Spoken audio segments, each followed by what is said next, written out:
And the first session is going to be Radi Mohan on uncertainty and Thomas Bortfeld on optimization.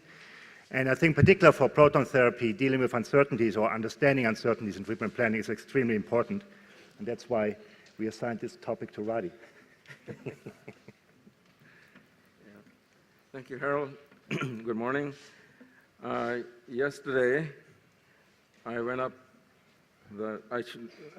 one of the peaks, not the Bragg Peak. I went up the, what do you call it? The Pikes Peak. And I bought this cylinder of oxygen to help me breathe. So occasionally I may sniff on it, so excuse me. Just a point, before I start with uncertainty, I want to make a comment about some discussion related to Monte Carlo that Hugo Pullmans and Harold Paganetti and I have had made some statements about the Monte Carlo truthfulness, etc. I think there is perhaps a misunderstanding, and that is that Monte Carlo may not be able to predict those exactly as you measure for a square field in a water phantom. There may be some small differences. The reasons may be the cross-sections that are a bit uncertain. The reason may also be that we do not know the beam that is coming out of the, we do not know the characteristics of the beam that is coming out of the accelerator. There may be some energy spread and angular spread and the spatial spread, etc. So we do our best to tweak Monte Carlo, to tweak the parameters to match the measurements done in water phantoms. However, calculating dose in a water phantom is not the main use of Monte Carlo. I think that's the point to be made. Monte Carlo's value comes in if you want to calculate dose in the presence of complex heterogeneities.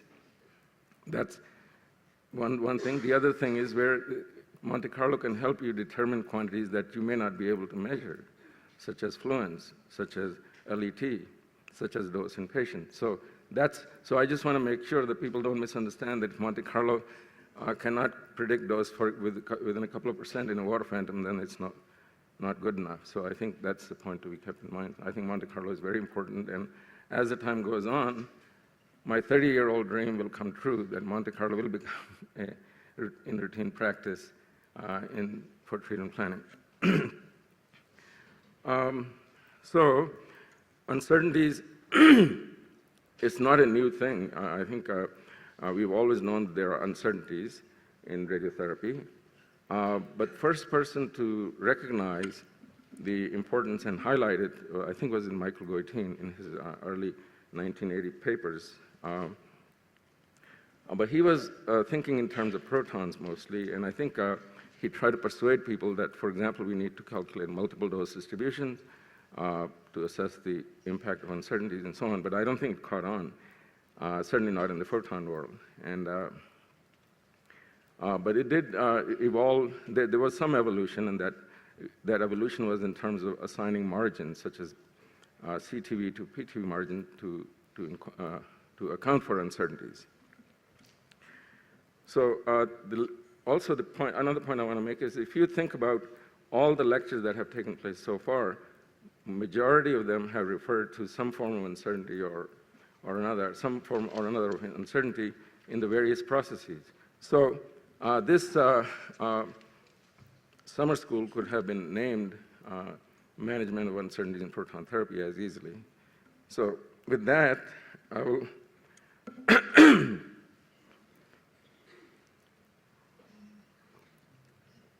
if there is one thing that is certain in life, it is uncertainty. I think, I mean, people say death is not one of those things, but I think even there is some uncertainty. Who knows when you're going to die? Taxes also. You don't know how much you're going to be charged next year. So there is uncertainty in just about every step of the RT process. So these are boxes in the chain of radiotherapy, and maybe some of them are missing. But I can pick any one of them, and I can tell you there is uncertainty in that component. So there is uncertainty to varying degrees in the effect, the outcomes to varying degrees. For instance, imaging, anatomy delineation, where we set up the beams, for example, we don't exactly know where, it's plus or minus few degrees. Dose distribution calculations, I think we went through that yesterday. Plan evaluation, patient-specific QA, the treatment delivery processes, and then eventually trying to understand there is a substantial amount of uncertainty in assessment of response. Of course, if a patient dies, you know the patient is dead, but you may not know the cause of death exactly, whether it was treatment-related, whether it was cancer, or what have you, or if there is toxicity. I see among our physicians, we constantly see them debating whether this is grade 3 or grade 2 toxicity or whatever, and so on. So there are uncertainties in every component of radiotherapy, or just about every component. So I think among the major responsibilities, or perhaps one of the most important responsibilities of physicists, is to manage uncertainties, to find ways to reduce them, and what we cannot reduce them, try to incorporate them in the process of planning of treatments. Now, there are uncertainties in photons and there are uncertainties in protons, but it just happens that protons are more vulnerable to uncertainties than photons. And by the way, I want to tell you a story. I'd started to learn about protons about 10, 11 years ago.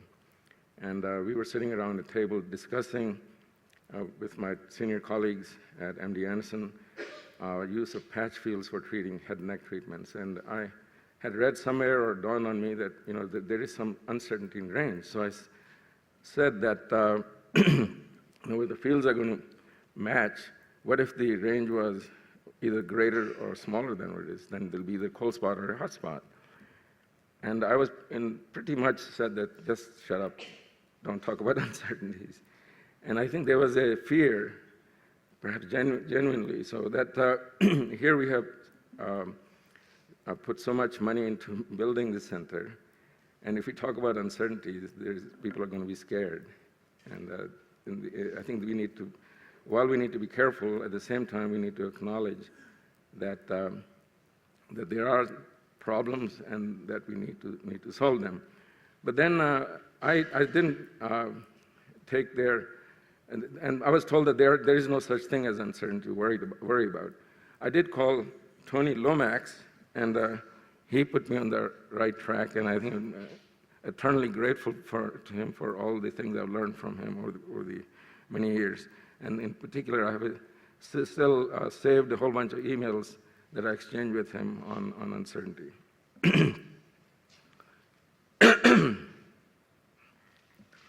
So, and the reasons why their protons are more vulnerable is that they scatter differently.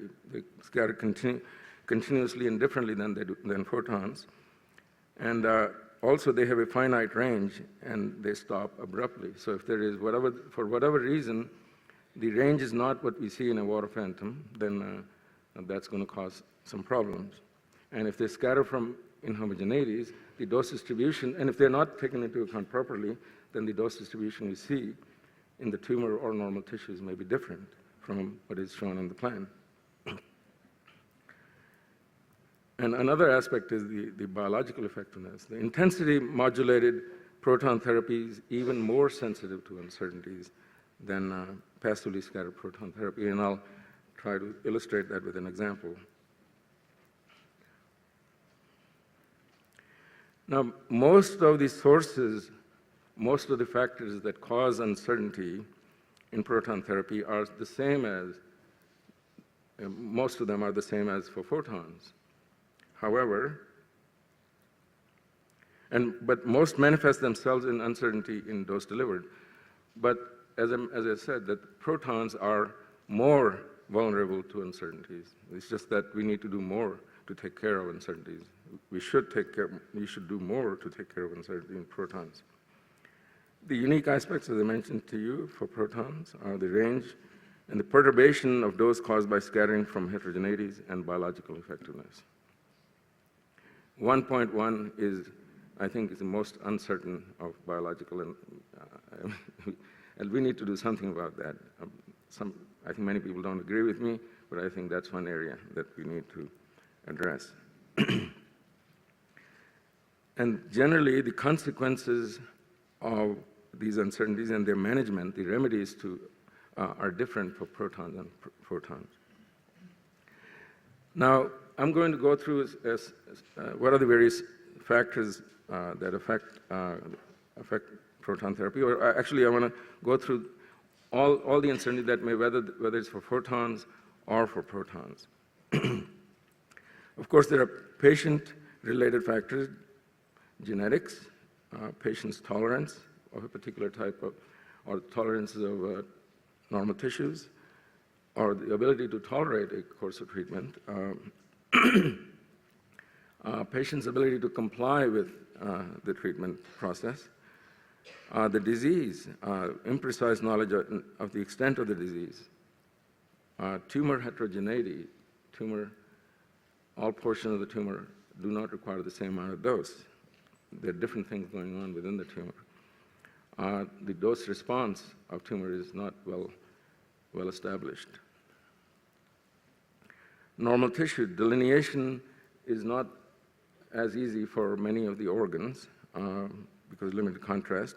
Heterogeneity of response to normal structure in different compartments of normal structures. And interdependence of organ response. For instance, exposure of heart could cause heart toxicity, and there are many other examples of that. So here are some examples. I think you are familiar with that. This is nothing new to you. You give a CT image to a physician and ask him, or multiple physicians, to draw contours, and you'll see different contours. And I've seen that you give the same CT image to the same physician, a week later, you'll see a different contour. And so this kind of variability is a source of uncertainty. And these may be actually bigger than many other sources of uncertainties that we encountered. Similarly, this is something from Cliff Ling in the 2000 paper, that there is a biological variability. There is a tumor heterogeneity. Different portions of the tumor may require different types of, different levels of dose, and so on. And then, who says that heart is one big blob or a kidney is one big blob? There are different compartments. They have different sensitivities to radiation dose. I think there are many papers, but there is no coherent data set that says we can rely on, say, well, this portion of the heart should give no more than so much dose, but whether I can give more dose here. You see, in proton therapy, one of the things we find is that the heart is getting relatively low dose. This is just, it is not uncommon for heart to be a stopper of a beam. So beam goes through the lung, and then heart is sort of like a backstopper. And so there is very little dose in the heart, but there could be significant amount of dose at the surface of the heart. So it may be, we don't know which portion of the heart would lead to toxicity. By looking at the heart DVH, one would think that the heart toxicity should be lower or the heart inflammation should be lower. We don't know that.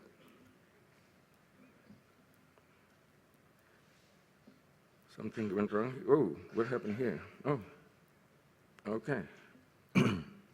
I went through uncertainty computed dose distribution, so I'm going to skip this. But there is, as I mentioned, there are uncertainties in the plan evaluation process. So here's one example that, let's say this portion of the heart gets 20 gray to 50% of the volume and 40 gray to this 50% of the volume. And in this example, this 50% of the volume gets 40 gray, and this 50% of the volume gets 20 gray. The DVH will be identical. And so that's what we'll use to evaluate the plan. But I would guess, and I'm pretty sure that the response of the heart will be very different in two cases. But these are examples of protons and photons or whatever, but these are common to all of them. And the data for establishing response is not plentiful. So as you've seen multiple times, patient is not static, things are moving around, and that's another big source of uncertainty. Uncertainties related to interfractional changes, day-to-day variations. Now, they're there for both protons and photons, but these two, interfractional changes and intrafractional changes, they are more important for protons. And I think there have been a couple of examples shown already here. Now, here's an example of an IMRT case, and I'll show you the proton portion a little later. What you see here is that the tumor has shrunk in the 2-week period. But if you look at the IMRT dose distribution, you see this red line here. It looks pretty much the same, even though there are 7 beams. So this is sort of like a static cloud in space. So things, as they move around or change slightly, of course, if the changes are really very large, then you'll see some differences. But in many cases, or most cases, IMRT is minimally affected by anatomic changes or even shifts. So IMRT is much more forgiving than you might expect protons to be. And this is the courtesy of Lei Dong. He did that, I don't know, a dozen years ago when he was at MD Anderson. So how things change for head and neck case. We think that things aren't changing for head and neck. Well, here's an example that they are. And uncertainties in biological effectiveness, I don't think I need to go through that, but just very quickly, claim is made that clinical data do not suggest that RB is different. I think evidence is now beginning to emerge that may not be the case. We see quite a few cases where we think, at least for CNS cases, in reality, RB is a complex function. I think Harold went through that very well. And here's one more example. I think this has been shown also, that the RB is a function of dose and yeah, it's a function of dose and where you measure the LET. In other words, depth and dose, or LET and dose. So so there are so many uncertainties. I think we were trying to, both Harold and I tried to scare you yesterday. This may be even scarier than that, but the question is, does any of this matter? In spite of all these uncertainties, we still cure a lot of patients, okay? And it may be that we are using large enough margins, and maybe the photons are more forgiving and so on. But if we had a better handle on these uncertainties, if we could control them, and if we could account for them better, perhaps we could do better, even for photons. So another issue is that, considering that there are so many sources of uncertainties, are we ever going to be able to show the difference between modality A and modality B? And you know, there have been numerous papers, and Anthony Zeitman pointed out many of them, and most recently there was an article from Bob Schultz. I'm not sure if we all agree with everything he said, but he did make a good point that you know, we have not shown clear advantage of protons in vast majority of cases, even for cases that he pointed out, such as chordomas and for pediatrics. I'm not so sure, because when those data were done perhaps at times. So in any case, I think the evidence is rather weak. And could it be that uncertainties have kept us from showing the advantage of protons over photons? And the other point, I want to sidetrack a little bit. Suarez et al. Published a paper, I think it's in 2005. I don't have the reference here, but they did the meta-analysis of about 60-odd RTOG randomized trials. I think some of you may be familiar with that paper. That they found that the experimental arm, which was hypothesized to be better, the experimental arm versus the traditional arm, they found that 90% of them showed no advantage. In some cases, they even showed disadvantage. So how is it that a modality or treatment that is hypothesized to be better is not better?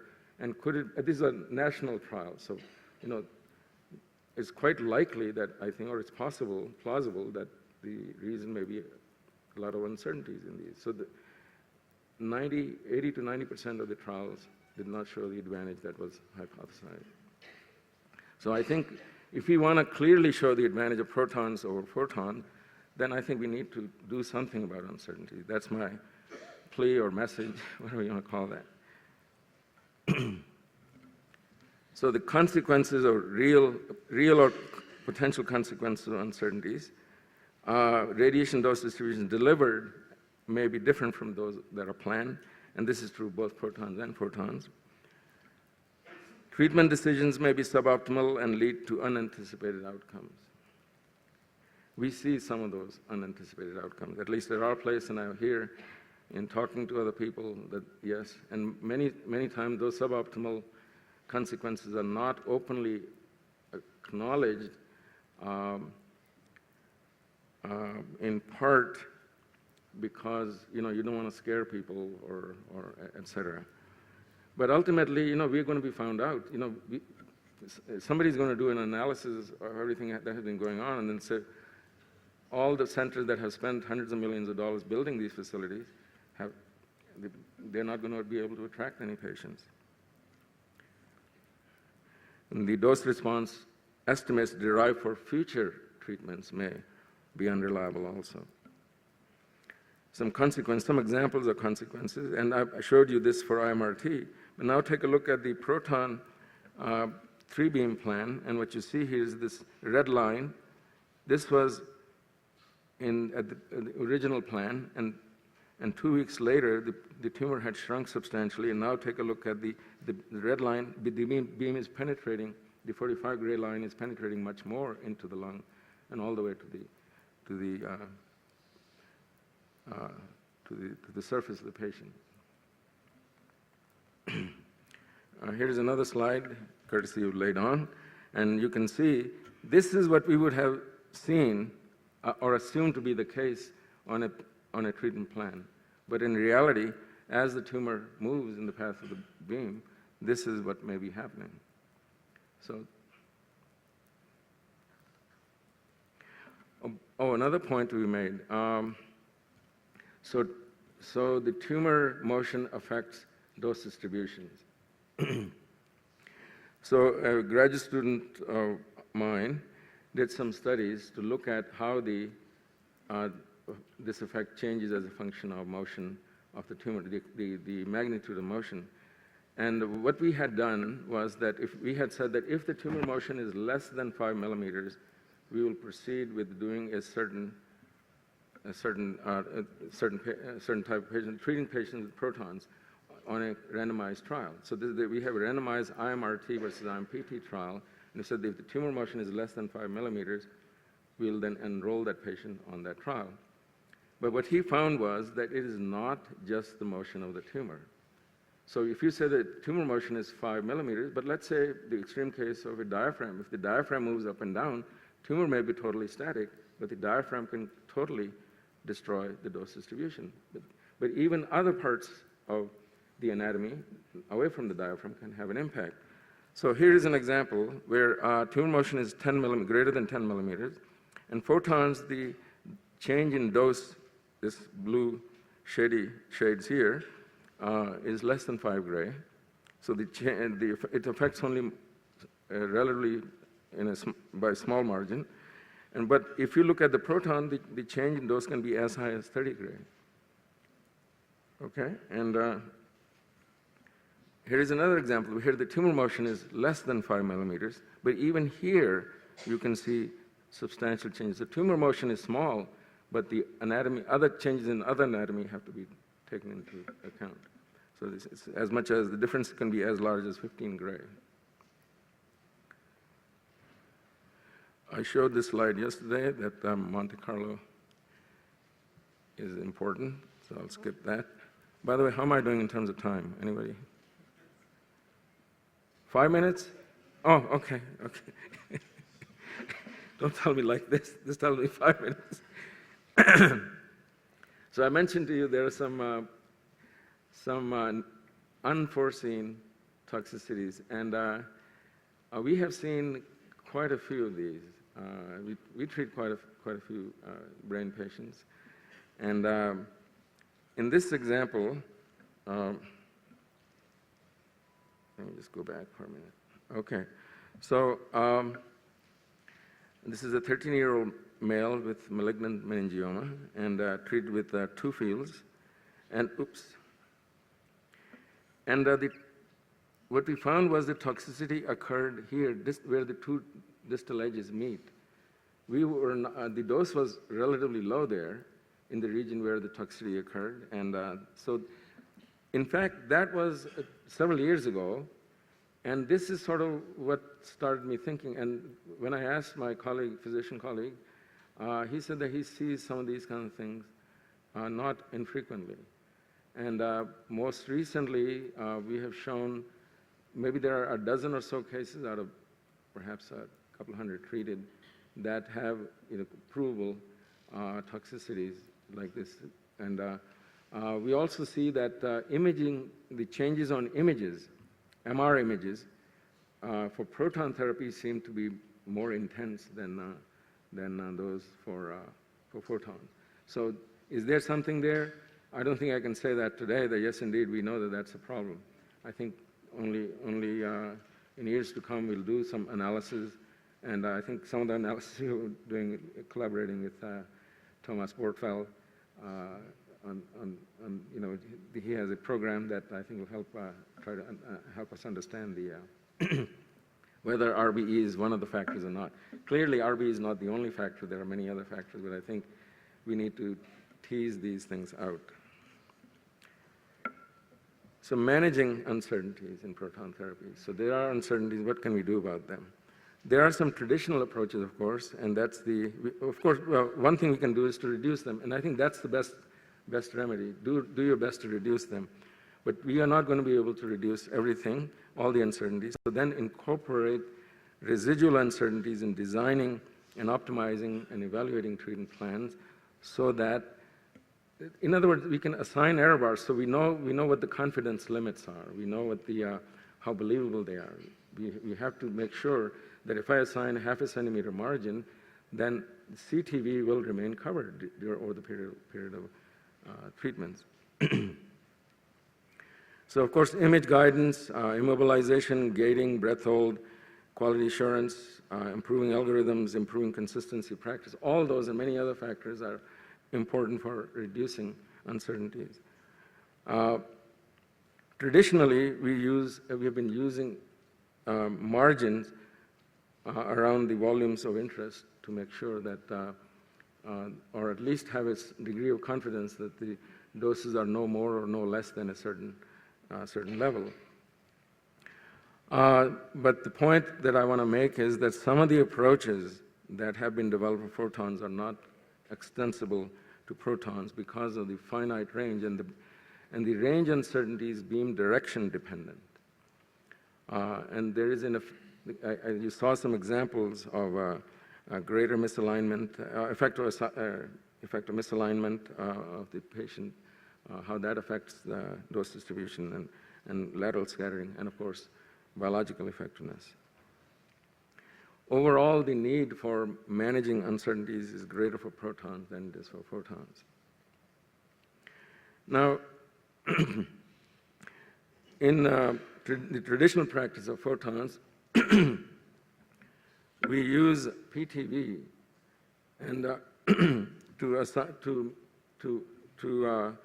make sure that the CTV remains covered. Well, what is PTV? PTV to CTV margin is such that there is a very high probability that over the entire course of radiotherapy, the CTV will remain within the PTV. What that means is that the worst that can happen to CTV, the very worst that can happen to the CTV is the dose that PTV gets is the dose that CTV gets. It should be better than what the PTV gets, but the worst that can happen to CTV is the PTV dose. Unfortunately, in part because the uncertainty in range, the PTV concept is really not applicable to protons. because PTV, the range uncertainty is beam direction dependent, so attempts have been made to assign beam-specific PTV. And that's good for planning purposes, but for evaluation, you really cannot use beam-specific PTVs, or you should not use beam-specific PTV for evaluation. There, you need to do what has been called robustness evaluation, where you look at dose distribution in multiple uncertainty scenarios. So you look at CTV dose distribution under multiple uncertainty scenarios. So you move things around left, right, up, down, sideways, etc., and to see how the dose is changing. And then you calculate the worst case dose distribution. After all, PTV dose distribution is the worst case dose distribution for CTV. So similarly, you calculate the worst case dose distribution, and that should tell you what is the worst that can happen to the CTV under those uncertainty scenarios. Similarly, you could do the same thing for normal tissues.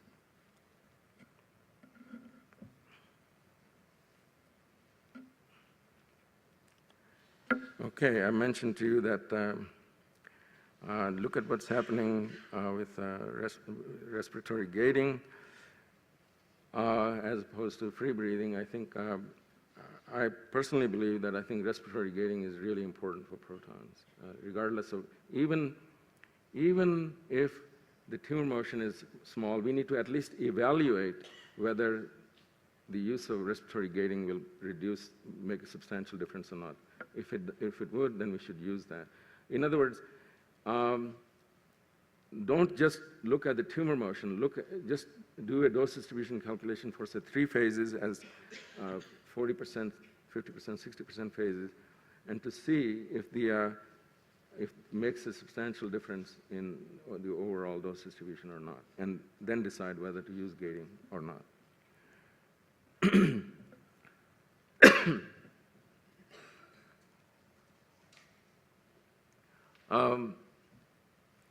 A way of accounting for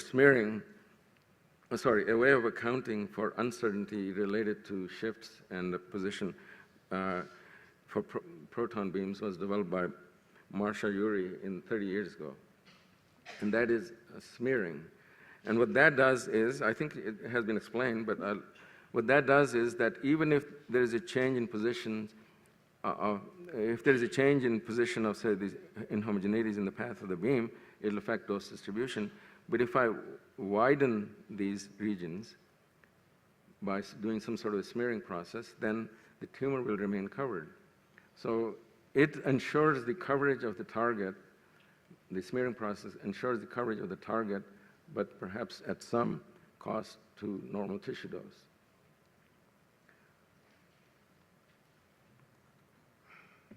So what about how can we manage the uncertainties related to interfractional changes?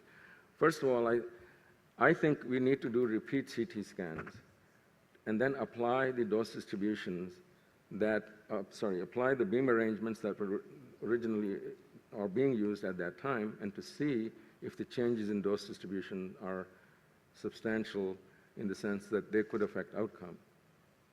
And if they can, then I think it is important that we do replanning. And we may not need to do that in most of the cases. And in fact, this table shows that the need for doing replanning is greater for proton than it is for proton. These are the patients on our lung trial, and there were first 93 patients, and 53 were randomized to, excuse me, 53 were randomized to IMRT and 42 protons, and 19% of IMRT patients required replanning, and 53% required replanning for protons. So techniques to test the sensitivity to uncertainties and minimize uncertainty. So those are some of the traditional techniques, but there are some new ones also we need to consider. And one, as I explained that to you, the robustness evaluation, and the other is robust optimization, which is primarily applicable to to IMPT. The goal is to reduce the sensitivity of dose distributions to various uncertainties. Now, I just want to make sure that people don't misunderstand the whole idea here. Robust optimization does not reduce uncertainty. It only incorporates them in a better, more sophisticated way. In a way, it is like smearing. Smearing tries to incorporate uncertainties so that the dose distribution to the target becomes less affected by changes in position and so on. Robust optimization tries to do that same thing because you can't do smearing, or at least I don't know how to do smearing for IMPT cases, but you can use robust optimization to achieve similar results. So robust optimization is pretty much the same thing as robustness. It's kind of take off from robustness evaluation. You want to make treatment plan, you want to optimize the treatment plan so that the target is still covered and normal tissues are still spared under various uncertainty scenarios. So what that means is that you have to now optimize not just for it set in 3D, you have to look at multiple scenarios and you have to optimize under all those scenarios so that under all those scenarios the target remains covered no matter what the uncertainty is. So it's computationally much more intensive. So robustness of dose distribution is the resilience of dose distribution in the face of factors that cause uncertainty. As I mentioned to you, robustness evaluation is actually essentially looking at worst-case dose distribution and using that to determine the coverage and determine the sparing. Now, robust optimization is not that critical for IMRT, although I think that but there is no reason why we shouldn't. If we can afford it, let's do it. But IMRT dose distribution, as I mentioned, in space is minimally affected by anatomy variations, so that CTV is covered as long as it remains within the PTV, and this is the so-called static cloud approximation. While IMPT is, I believe, the most powerful tool, at least in the United States, it is also most vulnerable to uncertainties. Some people may argue that carbon in Germany, Japan, and China is more powerful. Let them do so. But IMPT is more vulnerable. This is a slide from Tony Lomax. What you see here is a beautiful dose distribution composed of 4 different, very, very inhomogeneous dose distributions. They kind of match like a jigsaw puzzle so that each one is very inhomogeneous, but together they produce this beautiful dose distribution. But what if there was range uncertainty? So they would not match or patch. Or what if there was a biological uncertainty? Then the biologically affected dose distribution may be quite different from what we may otherwise think. So I'll give an example of lung that of IMPT, of lung and robust optimization. What you see here is a lung case which was treated with IMRT and IMP, passively, sorry. It was treated originally with IMRT, but we also developed a PSPT plan. And what we found was our plan was to escalate dose to 74 gray. We found that neither IMRT nor passive scattering could achieve that without violating lung dose volume constraints. But when we tried to do that plan with IMPT, we could not only achieve the constraints, but actually the lung doses were lower than what our constraints were. So, but there was a concern that IMPT may be not robust. And indeed, we did some tests of those. And what you see here is multiple, these are 9 different DVHs, by the way, under different scenarios of uncertainty. Like I said, left, right, up, down, plus or minus range, and so on. And IMRT was, you can see there's hardly any change in the very narrow band of DVHs, and similarly for passive scattering. But IMPT, there is a larger band, and similarly for other structures and so on. Then we did robust optimization, and we found that after robust optimization, the band was narrowed. This is before robust. This is the so-called PTV base. So this is the way without considering the uncertainty scenarios, we just simply assigned a margin, PTV margin, to the target volume, and we then did the plan, and we found that under various uncertainty scenarios, we got this different dose distributions. But after doing robust optimization, with assigning different uncertainties to the CTVs and structures, we found that robust optimization produced a much narrower band. So I think robust optimization is a valuable tool, and I think a number of places have already developed it. Even vendors are now trying to incorporate them into their products. So how does it work, by the way? And I think I want to try to illustrate that. So let's say there are two parallel opposed beams, and you get a rather homogeneous dose distribution in the target. But if there was, say, range uncertainty, so that the range, 6 minutes? 7? Oh, yeah, no problem. I'll be fine. Okay. Okay. Okay, so if there is a range uncertainty, then you can see underdosing. But now, if you did smearing, if you did smearing or if you did the robust optimization, what it does is essentially internally it changes the gradients of distal edges effectively. So it arranges intensities and positions, energies of spots in such a way that the gradients are reduced. So what that means is that the uncertainty in dose is reduced. But it has one other thing I want to mention, that it has some other side benefits that we had not anticipated. And that is, for instance, if I do robust optimization without considering, say, tumor motion, intrafraction motion, or day-to-day variation, the treatment plan becomes less sensitive to uncertainty that were incorporated in the optimization process, but it also becomes less sensitive to other uncertainties that were not explicitly considered. And that is partly because the gradients are reduced, generally speaking. So that's a benefit. However, I think it doesn't, we really need to test it, whether the plan is resilient to other uncertainties or not, even though we may not have incorporated them explicitly. All right. As I mentioned, robust optimization in IMPT is analogous to smearing in PSPT. RBE. RBE is uncertain, and it will remain uncertain, but there are things we can do. So I think there is a lot of work going on now in RBE. I think we are beginning to wake up to the ideas that perhaps we should do something about it. It may be important to improve the quality of proton treatments. So at MD, this is some work that we're doing at MD Anderson, and one thing we found was we did some experiments using scanning beams, and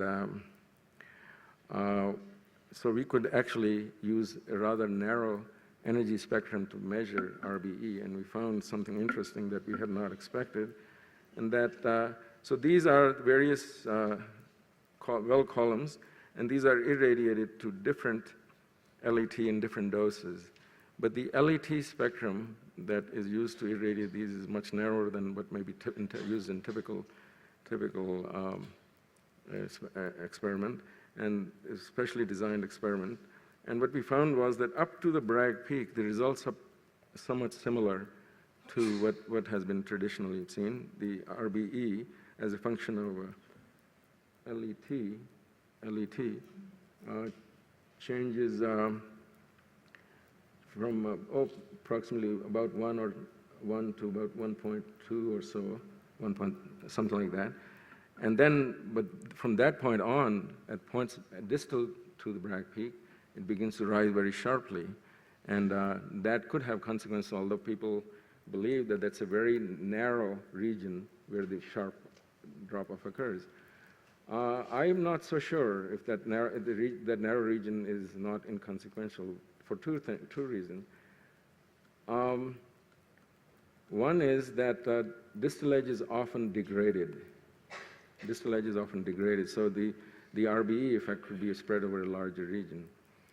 The other is that we have been using dose averaged LET to estimate, to predict RBE, and I'm not so sure if that is, that will, I have a sense that that may underpredict what RBE factors are. But anyway, all these things need to be studied, and we don't really know. We also are trying to see if we can extract RBE variability from changes in images, for example, or from toxicities. These are not that easy things to do, but somebody has to start trying it. All right, so I think I'm getting close to the end. Uncertainties are a part of our life. They are unavoidable. Many of them result from insufficient knowledge and inadequacy of our tools, or the approximations and assumptions made for reasons of practicality. They can be minimized but not eliminated. They should be considered or incorporated in plan design, optimization, and evaluation. There are many sources of uncertainty, and those distributions seen on treatment plan may be quite different from what you see in practice, especially for protons and even more so for IMPT, may lead to some unanticipated outcomes, affect conclusions you draw from clinical trials, may lead to poor quality of treatment, response data, and models. What we need to do is to improve our understanding. I think we need to work on it, and especially for protons, I think we need to work on understanding of various uncertainties, and not just physical ones, also biological ones, and also clinical. Can we somehow find ways to improve the delineation or identification of where the target volume is? We need to investigate all of them, one at a time, to see which ones have an impact on dose distributions that are actually delivered, or biologically effective dose distributions that are delivered.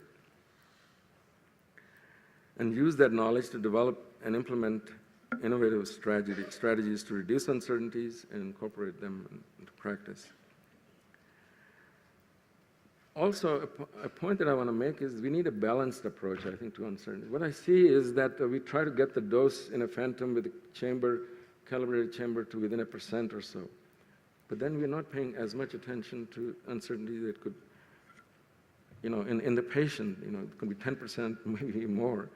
And there's not as much attention being paid to those, I think. We need to have some kind of we don't need, I think more physicists need to devote more time to other uncertainties than they are to paying attention to 1% uncertainties. So that's my point.